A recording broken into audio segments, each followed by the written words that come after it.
What's up, you guys?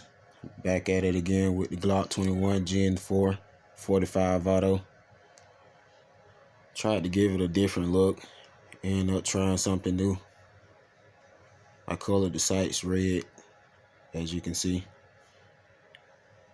and ended up putting red and blue rubber bands on the clip.